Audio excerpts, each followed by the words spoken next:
السلام علیکم. میرا سوال ہے کہ اگر ملک کے قانون اسلام کے قانون کے خلاف ہیں. میرا سوال ہے کہ اگر ملک کے قانون اسلام کے قانون کے خلاف ہیں تو ہمیں کیا کرنا چاہیے؟ ملک کا قانون اگر مذہب کے خلاف ہے تو مذہب کی پریکٹس سے روکتا ہے، ٹھیک ہے، اور سختی سے روکتا ہے. کوئی ایسا یہاں ویسٹرن سوسائٹی میں ملک کے قانون بعض ایسے ہیں جو اب اس نئے زمانے میں غلط قسم کے قانون بنا دیے انہوں نے. ادروائز تو پاکستان میں بھی قانون احمدیوں کے خلاف ہے نا. وہ کہتے ہیں تم نماز نہ پڑھو، تم کلمہ نہ پڑھو، تم اپنے آپ کو مسلمان نہ کہو. لیکن احمدی وہاں رہتے بھی ہیں، نمازیں بھی پڑھتے ہیں، کلمہ بھی پڑھتے ہیں، مسلمان بھی کہتے ہیں. سزا ملتی ہے.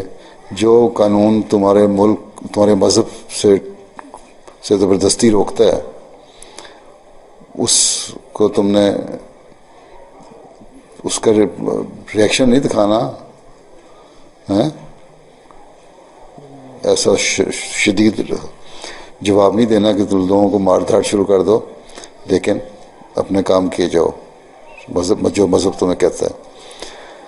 لیکن اگر یہاں تمہاری قانون سے مراد کس قسم کا قانون ہے جو ٹکراتا ہے مذہب کے خلاف؟ ہالینڈ میں ہے کوئی قانون؟ ایسے کا تو کوئی قانون نہیں ہے. لیکن نہیں ہے کہ نہیں ہے تو سوال کیوں ہے؟ اور اگر تمہیں مذہب سے روکتا ہے، تمہیں مثلا قانون نمازیں پڑھنے سے روکتا ہے، تم نمازیں پڑھو. تمہیں کلمہ پڑھنے سے روکتا ہے، تم کلمہ پڑھو. کہ مذہب میں دخل نہیں ہونا چاہیے کسی کو. اور اگر اتنا سخت قانون ہے کہ تمہیں کہیں کہ تمہیں جیل دے دیں گے اور تم نے اگر نمازیں پڑھیں تو اس ملک کو چھوڑ دو. اس لیے تم لوگ پاکستان چھوڑ کے یہاں آئے ہوئے ہیں نا بہت سارے.